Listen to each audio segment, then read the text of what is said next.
नमस्कार, मैं हूं Deepali. Money matters for women में आपका बहुत बहुत स्वागत है। यानी कि ऐसा शो जो हम खास महिलाओं के लिए लेकर आए हैं।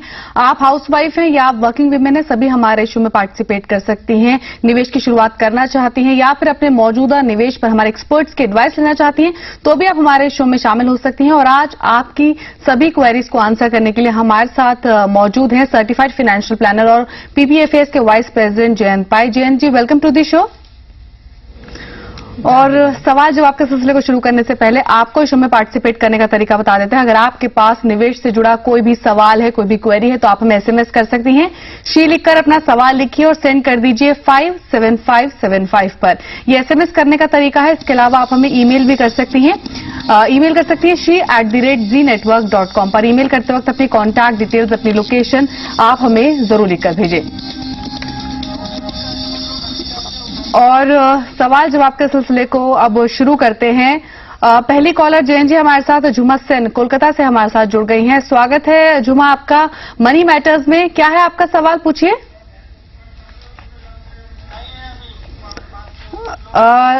इनसे शायद संपर्क टूट गया है। जयंत जी, इनका क्वेश्चन मैं आपको बता देती हूँ। पोर्टफोलियो पर सजेशन चाहिए इनको। इनका एक म्यूचुअल फंड पोर्टफोलियो है जिसमें इन्होंने करीब 5 म्यूचुअल फंड शामिल हैं। आईसीआईसीआई प्रूडेंशियल फोकस्ड है, यूटीआई अपॉर्चुनिटीज है, रिलायंस इक्विटी अपॉर्चुनिटीज है, आईडीएफसी प्रीमियर इक्विटी और एचडीएफसी बैलेंस है। इन 5 फंड्स में ये 5000 पर मंथ इन्वेस्ट कर रही हैं। नजरिया इनका 10 साल का है। अपनी डॉटर की मैरिज के लिए बेसिकली इन्वेस्टमेंट कर रही हैं। आपसे जानना चाहती हैं कि पोर्टफोलियो कैसा है और 10 साल में कितना रिटर्न इनको मिलने की उम्मीद है। झुमा जी, आपका पोर्टफोलियो अच्छा है। एक तो आपने बहुत ही ज्यादा फंड्स में निवेश नहीं किया है, वो एक अच्छा है। प्लस जो आपके पास फंड्स है वो थोड़े अलग अलग कैटेगरीज के हैं। इसमें एक ही है कि आपके पास लार्ज कैप फंड केवल एक ही है, that is ICICI focus blue chip. तो usually we say that you should have at least around 70% of your portfolio in large caps. लेकिन क्योंकि आपका नजरिया लंबा है और आप 10 साल तक निवेश कर सकते हो, तो मुझे लगता है कि ये जो मिड कैप्स जो ज्यादा है that will even itself out in some time. तो इतनी चिंता करने की जरूरत नहीं है। Only thing you have to keep investing, क्योंकि ये ज्यादा वॉलेटाइल फंड्स होते हैं, जो से रिलायंस इक्विटी अपॉर्चुनिटीज या ये जो यूटीआई अपॉर्चुनिटीज है। So you will have to just keep investing through all the fluctuations. तो मैंने ये कैलकुलेट किया कि अगर आपको अराउंड 11% पर एनम का एवरेज रिटर्न मिले तो 10 साल में आपको अराउंड 11 लाख आप एक्यूमुलेट कर सकते हैं। जी, यानी जुमा जो आपका पोर्टफोलियो है उसमें फंड हाउसेस और फंड कैटेगरीज में प्रॉपर डाइवर्सिफिकेशन में कोई बदलाव की यहाँ जरूरत नहीं है। अपने पोर्टफोलियो का आप मॉनिटर करते रहिए। 10 साल के नजरिए से जो फंड्स आपने चुने हैं वो सही हैं। और रही बात कितना रिटर्न आपको मिल सकता है इन 10 सालों में, तो जयंत जी के मुताबिक अगर 11% का एक रिटर्न हम अज्यूम करें पर एनम, तो आप 10 साल में अपने मौजूदा निवेश से करीब 11 लाख रुपए कमा सकती हैं। और आगे बढ़ते हैं। अगली कॉलर गुरिंदर कौर दिल्ली से हमारे साथ जुड़ गई हैं। स्वागत है गुरिंदर आपका जी बिजनेस में। क्या है आपका सवाल, पूछिए। नमस्कार जी। जी, मैं आपसे जानना चाहती हूँ कि जो हमारे फंड्स हैं, 4 फंड्स हैं जी, हम इनमें हमारा नजरिया इनमें 4 से 5 साल तक का है। इन फंड्स में हम निवेश करेंगे जी। तो ये जानना चाहती हूँ कि क्या हम इन फंड्स को 4-5 साल तक जो हमारी इन्वेस्टमेंट है ये हमारे लिए ठीक है? जी जयंत जी, गुरिंदर का पूरा क्वेश्चन सुना आपने। अपने इन्वेस्टमेंट पर आपका नजरिया जानना चाहती हैं। गुरिंदर जी, आपका पोर्टफोलियो मैंने देखा है, उसमें कोई भी लार्ज कैप फंड शामिल नहीं है। तो मेरी राय में आपका जो एक्सिस इक्विटी फंड है that is an under performer. तो उसको आप एसआईपी उसमें आप बंद करके कोई भी अच्छे लार्ज कैप फंड में आप निवेश कर सकते हो जी। आइदर से फ्रैंकलिन ब्लू चिप है या आईसीआईसीआई फोकस ब्लू चिप या डीएसपी टॉप 100, इन तीनों में से कोई एक फंड चुन सकते हो। एंड प्लस आप कह रहे हैं कि लास्ट 2 साल से 1-2 फंड्स में निवेश कर चुके हैं एंड बाकी फंड्स लास्ट 6 महीने से हैं। तो मैंने एक कैलकुलेशन किया है कि आपका जो 2 साल से जो इन्वेस्टमेंट जो है that should have accumulated to around 56,000 as of date जी। और अगर यही 56,000 हम लोग और 3 साल तक रखे और अराउंड 10% कमाए उस पे जी, तो अराउंड 76,000 तक इसका हो सकता है जी। प्लस आपके जो नए एसआईपीज है जो that is from today till 2014 जी, तो अगर वो हम ऐड करें तो वो नया कॉर्पस जो है अराउंड 1,67,000 तक हो सकता है। तो टोटल ये दोनों को मिला के अराउंड 2,43,000 आप एक्यूमुलेट कर सकते हो जी। यानी गुरिंदर, जैसा कि जयंत जी ने बताया कि एक्सिस इक्विटी जो म्यूचुअल फंड, इसका परफॉर्मेंस कोई खास नहीं है, तो यहाँ इस फंड से आप बाहर निकल सकती हैं और इसकी जगह कोई लार्ज कैप फंड अपने पोर्टफोलियो में आप ऐड कर सकते हैं, क्योंकि कोई लार्ज कैप फंड आपके पोर्टफोलियो में फिलहाल शामिल नहीं है। दो ऑप्शंस भी यहाँ पर जयंत जी ने आपको दिए, आप अपनी स्क्रीन पर भी देख सकती हैं दो ऑप्शंस, इनमें से कोई एक फंड अपने पोर्टफोलियो में आप ऐड कर सकते हैं और कितना रिटर्न आपको मिलेगा इस बारे में भी जयंत जी ने आपको पूरी जानकारी दी। और आगे बढ़ते हैं, अगली कॉलर पूजा शिकारपुर बुलंदशहर से हमारे साथ जुड़ गई हैं। स्वागत है पूजा आपका मनी मैटर्स में। क्या है आपका सवाल, पूछिए। हमारा सवाल ये है कि हमने LIC मार्केट है, हेलो, हमारा सवाल ये है, हमने LIC मार्केट प्लस में जी 50,000 रुपए डाले थे जी 20 साल के लिए जी, उसमें 5 साल हो चुकी जी, और ये बताओ हम 20 साल इंतजार करें या क्या करें? जी जयंत जी, LIC market plus withdrawn policy है, इसमें इन्होंने 5 साल पहले इन्वेस्ट किए थे 50,000 रुपीज। पॉलिसी टर्म इनका 20 साल का है। जानना चाहती है क्या ये पॉलिसी में इनको पूरे अपने टर्म तक इन्वेस्टेड रहना चाहिए या फिर इससे पहले एग्जिट कर लेना चाहिए? क्या सलाह होगी आपकी? पूजा जी, कोई भी यूलिप में हम लोग यही सलाह देते हैं कि जो भी पॉलिसी का टर्म है, like in this case it is 20 years, तो आप वो पूरे टाइम निवेशित रहे, क्योंकि अगर आप ये मैच्योरिटी के पहले अगर आप विड्रॉ करते हो तो कई बार ऐसे होता है कि आपको सरेंडर चार्ज लगता है। अभी ये पॉलिसी में 5 साल के बाद सरेंडर चार्ज नहीं है, लेकिन जो पहले 3 साल में जो एक्सपेंसेस कटे हैं ये पॉलिसी में towards agents commission and some other charges, वो आपको वापस नहीं मिलेंगे। तो आप ये अगर आप अपना सरेंडर वैल्यू अभी देखोगे तो आप शायद ये भी देख सकते हो कि आपने जितना प्रीमियम भरा है उससे कम का वैल्यू है अभी जी। तो आप जितने टाइम निवेशित रहते हो ये सब पॉलिसीज में, उतना ही आपको ज्यादा मौका मिलता है ये सब कॉस्ट रिकवर करके कुछ प्रॉफिट कमाने का। जी। तो मेरी राय में आपको पूरे 20 साल तक निवेशित रहना चाहिए, लेकिन अगर आपको प्रीमियम नहीं भरना है यहाँ से तो आप इसको एक फुल्ली पेड अप स्टेटस में कन्वर्ट कर सकते हो। तो इसका मतलब है कि आपको आगे का प्रीमियम नहीं भरना होगा, लेकिन आपकी पॉलिसी जारी रहेगी। जी जयंत जी, यहाँ पर एक सवाल मैं आपसे पूछना चाहूंगी। काफी कॉलर्स हमारे शो में पार्टिसिपेट करते हैं, यूलिप क्वेरीज स्पेशली जिनकी होती है वो इन्वेस्ट तो कर लेते हैं यूलिप में, लेकिन 3 या फिर 5 साल बाद ही उससे बाहर निकलने की इच्छा रखते हैं रिटर्न्स को देखते हुए। इन सभी इन्वेस्टर्स को आपकी क्या सलाह होगी? एक्चुअली ये सब जो इन्वेस्टर्स हैं उनको एजेंट्स यही बोलते हैं कि आप अभी निवेश करो और 3 या 5 साल के बाद आप इसको प्रीमेच्योरली विड्रॉ कर सकते हो, लेकिन वो ये नहीं कहते हैं कि कितना अमाउंट उनको मिल सकता है। तो हमेशा इन्वेस्टर्स ये देखते हैं 3 साल या 5 साल के बाद कि उन्होंने जितना प्रीमियम भरा है उससे नॉर्मली अमाउंट कम ही रहता है, तो वो निराश होते हैं। जी। तो इसलिए ये सब पॉलिसीज में निवेश करने से पहले आपको एक क्लियर होना चाहिए कि either you stay invested through out the tenure और you just take a term policy and a mutual fund combination. जी यानी पूजा, जैसे कि जयंत जी ने बताया, LIC मार्केट प्लस 1 एक यूलिप पेंशन प्लान है और यूलिप एक लॉन्ग टर्म प्रोडक्ट होते हैं। उनमें अगर आपको अच्छे रिटर्न्स लेना चाहते हैं तो एक लॉन्ग टर्म का नजरिया रखें टिल मैच्योरिटी, तो आप में उनको उन प्रोडक्ट्स में आपको इन्वेस्टेड रहना चाहिए। लेकिन अगर आप यहाँ इस अपनी पॉलिसी में इन्वेस्ट नहीं रहना चाहती हैं तो एक ऑप्शन यहाँ आपके पास है, अपने एजेंट की हेल्प से आप इसे फुल्ली पेड अप स्टेटस में कन्वर्ट करा सकती हैं। और आगे बढ़ते हैं जयंत जी, अगला ईमेल है हमारे पास सोनिया का मुंबई से। इनका क्वेश्चन है कि ये म्यूचुअल फंड में इन्वेस्ट करना चाहती है 50,000 रुपीज, यानी इनका लमसम इन्वेस्टमेंट का नजरिया है। 2 फंड्स इन्होंने यहाँ चुने हैं, HDFC टॉप 200, रिलायंस ग्रोथ। दोनों फंड्स में से किस फंड को इन्हें चुनना चाहिए निवेश के लिए? सोनिया जी, पहली बात यह है कि you should be sure whether you want to invest one time और थ्रू एन SIP। हम लोग SIP क्यों रेकमेंड करते हैं? क्योंकि मार्केट में हमेशा फ्लक्चुएशन होते रहते हैं। तो अगर आपके पास अभी 50,000 है और अभी आप कल के डेट में अगर पूरा 50,000 निवेश करते हो जी, लेकिन उसके बाद अगर मार्केट से और 5-10% गिरता है तो आपके पास पैसे बचते नहीं है और निवेश करने के लिए। लेकिन आप अगर मंथली SIP के थ्रू करें तो एक ऑटोमेटिक डिसिप्लिन आ जाता है और जो भी मार्केट फ्लक्चुएशन है उसका आप लाभ उठा सकते हो। जी। अभी ये दोनों फंड्स एक्चुअली स्ट्रिक्टली कंपेरेबल नहीं है, क्योंकि HDFC top 200 is more of a large cap fund और रिलायंस ग्रोथ एक मिड कैप फंड है। लेकिन अगर किसी एक को चुनना ही है तो मुझे लगता है कि HDFC टॉप 200 बेहतर होगा, क्योंकि रिलायंस ग्रोथ का जो परफॉर्मेंस है लास्ट 1-1.5 साल से थोड़ा फॉल्टर हो रहा है। जी यानी सोनिया जी, जैसे कि जयंत जी ने सजेस्ट किया कि आप लमसम इन्वेस्टमेंट का नजरिया रखते हैं, लेकिन मार्केट एवरेजिंग के लिए हमारे एक्सपर्ट्स हमेशा यही एडवाइस करते हैं कि एसआईपी के जरिए इन्वेस्टमेंट ज्यादा फायदेमंद रहता है। लेकिन अगर आप वन टाइम में ही इन्वेस्ट करना चाहती हैं तो इन दो फंड्स में से एचडीएफसी टॉप 200 आप चुन सकती हैं निवेश के लिए। और ब्रेक के बाद भी सवाल जवाब का सिलसिला जारी रहेगा, लेकिन उससे पहले यहाँ रुकेंगे एक छोटे से ब्रेक के लिए। आप देखते रहिए मनी मैटर्स।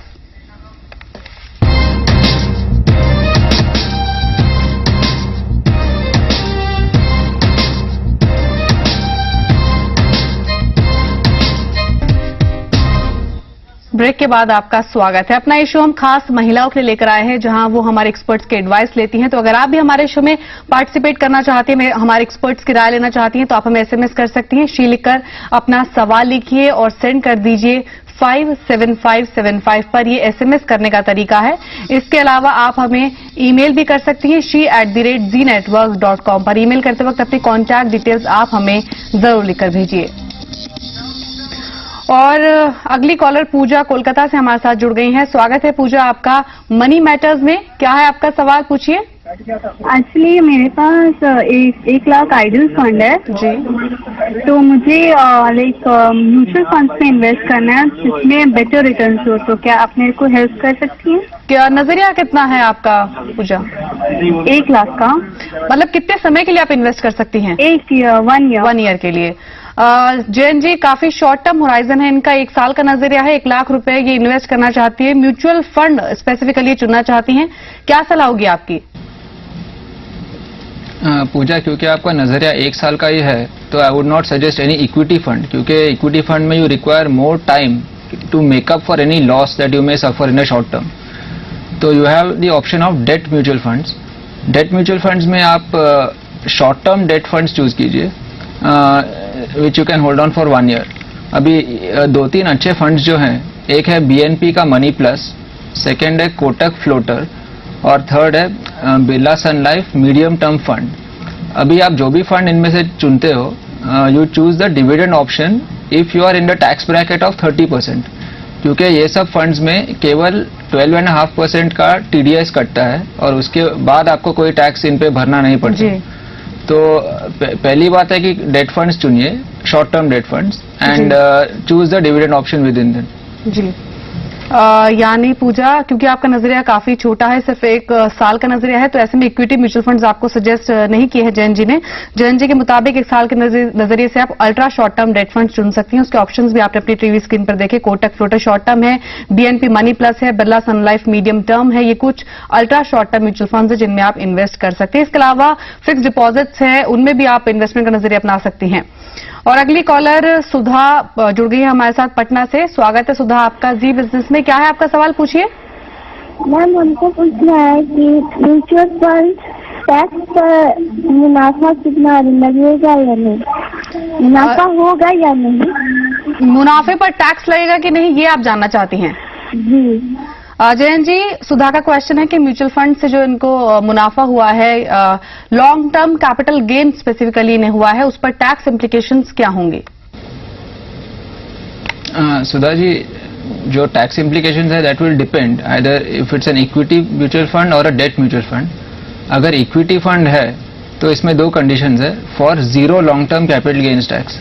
एक तो आपको ये फंड्स 1 साल से ज्यादा तक होल्ड करने होंगे जी, एंड सेकेंड इज आपको इस पे सिक्योरिटीज ट्रांजैक्शन टैक्स या एसटीटी अगर इस पे लागू होता है जी, तो अगर ये दोनों कंडीशंस फुलफिल होते हैं तो आपको 0 long term capital gains tax लगेगा on an equity mutual fund जी। अगर आपका डेट म्यूचुअल फंड है या कोई गोल्ड फंड है या गोल्ड ईटीएफ है तो इस पे थोड़े अलग रूल्स है जी।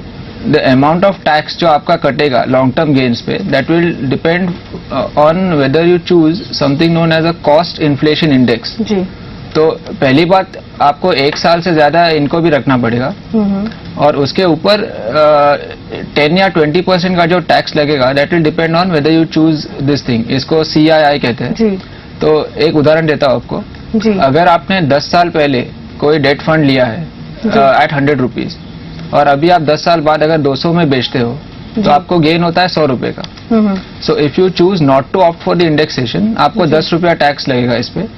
लेकिन अगर आप इंडेक्सेशन करोगे तो आपका कॉस्ट 100 रुपए से बढ़ के 185 तक जा सकता है। तो और ये जो 15 रुपीज गेन होता है उसके ऊपर आपको 3 रुपए टैक्स भरने पड़ेंगे जी। तो मुझे लगता है आप अपने सीए की सलाह के हिसाब से आप चुनिए कि आपको इंडेक्सेशन करना है कि नहीं करना है जी।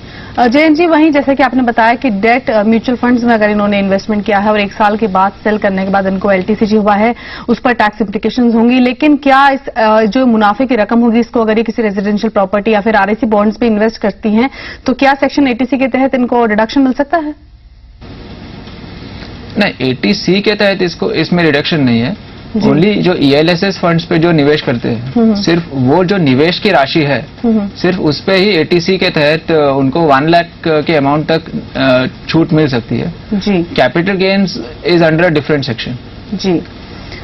तो यानी जैसा कि सुधा जी, जैसे कि जयंत जी ने बताया कि अगर आपके इक्विटी म्यूचुअल फंड्स हैं वहां से आपको एलटीसीजी हुआ है तो उस पर टैक्स जो है वो नहीं लगेगा, लेकिन अगर डेट म्यूचुअल फंड्स आपने चुने थे वहां से आपको लॉन्ग टर्म कैपिटल गेन हुआ है तो वहां पर टैक्स इम्प्लीकेशंस होंगी। और अभी छोटे से ब्रेक के लिए, ब्रेक के बाद भी सवाल जवाब का सिलसिला जारी रहेगा। आप देखते रहिए मनी मैटर्स।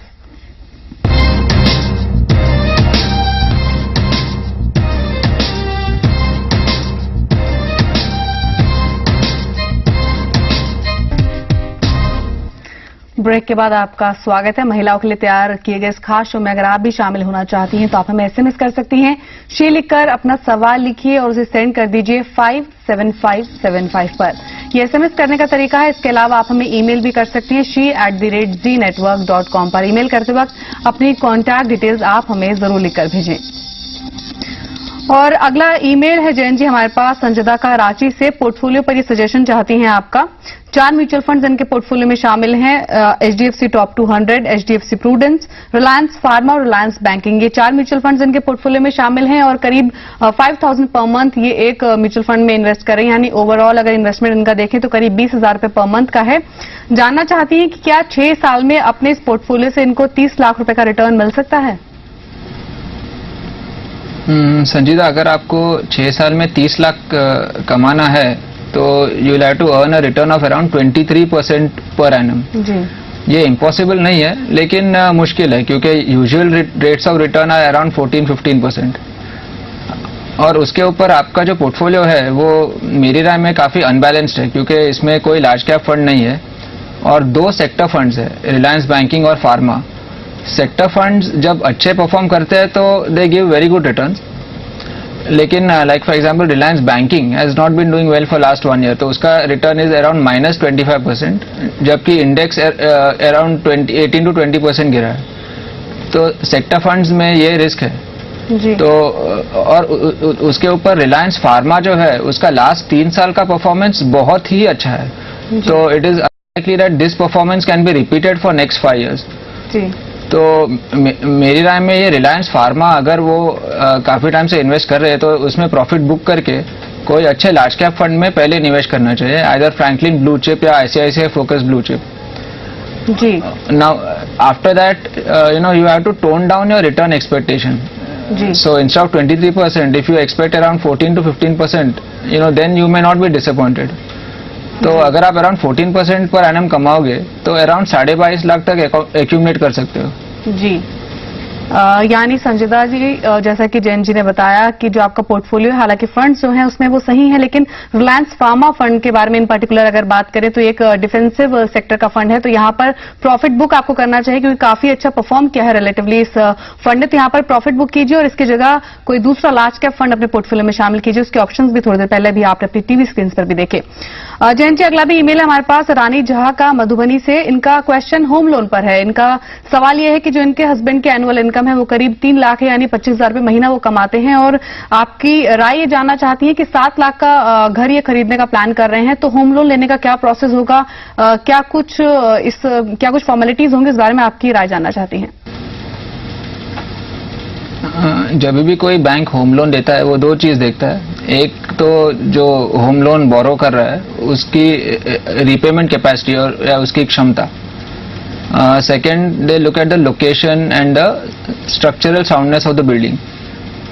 तो usually around 75% of the value of the house is given as a loan. तो अभी जो 7 लाख है तो अराउंड 5.25 लाख तक का लोन उनको मिल सकता है जी। लेकिन इट इज यूजुअली दो चीज होते हैं, एक तो ये जो 75% है, सेकंड जो बोरोवर है बैंक देखेगी कि वो कितना रिपे कर सकता है।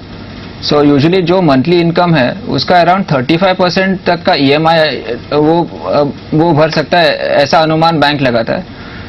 तो अगर इनका 25,000 पर मंथ का इनकम है जी, तो the bank will estimate that he can pay back around 8,750 per month, जी, जो आज के टाइम में अराउंड 6.5 लाख तक का लोन उनको मिल सकता है जी। So you take the lower of these two figures, either 6.5 lakhs और 5.25 lakhs। जी, तो 5.25 लाख तक का मेरे हिसाब से उनको लोन मिल सकता है। बैलेंस 25% जो है जो घर का जी। जो 7 lakhs माइनस दिस, दैट उनको मार्जिन मनी देना पड़ेगा। जी, but in addition to interest rate there are several other charges, जैसे प्रोसेसिंग फी होता है और इक्विटेबल मॉर्गेज चार्ज करके है, तो ये सब भी उनको फैक्टर इन करना चाहिए। So what I suggest is that she does not take the maximum amount available, but थोड़ा एक मार्जिन ऑफ सेफ्टी रखे। जी। यानी रानी, जो आपके हस्बैंड की सैलरी है, यानी एनुअल इनकम जो उनकी 3 लाख है, उसके हिसाब से अगर बात करें तो आपको करीब 6.5 लाख रुपए का लोन मिल सकता है 10 साल के लिए। वहीं अगर जो घर आप खरीदना चाहते हैं, अगर 7 लाख उसका कॉस्ट है, तो उस हिसाब से करीब 5.25 लाख रुपए का आपको लोन मिल सकता है। तो इन दोनों में से आप दोनों ही तरीकों से आपको लोन मिल सकता है। साथ ही साथ जैसा कि जैन जी ने अभी बताया आपको कि निजी बैंक की जो ब्याज दर है उसको जरूर कंपेयर करें आप लोन लेने से पहले। निजी बैंकों की जो ब्याज दर होती है वो कंपैरेटिवली सरकारी बैंकों से ज्यादा होती है। इसके अलावा वित्तीय संस्था भी है काफी जिन्हें आप अप्रोच कर सकती हैं होम लोन के लिए। और आज इतने ही कॉलर्स अपने शो में हम शामिल कर पाएंगे। बहुत बहुत शुक्रिया जैन जी सभी कॉलर्स की क्वेरीज को आंसर करने के लिए, शो के साथ जुड़ने के लिए। तो आज मनी मैटर्स फॉर वुमेन में इतना ही। आप देखते रहिए जी बिजनेस, आपका फायदा। नमस्कार।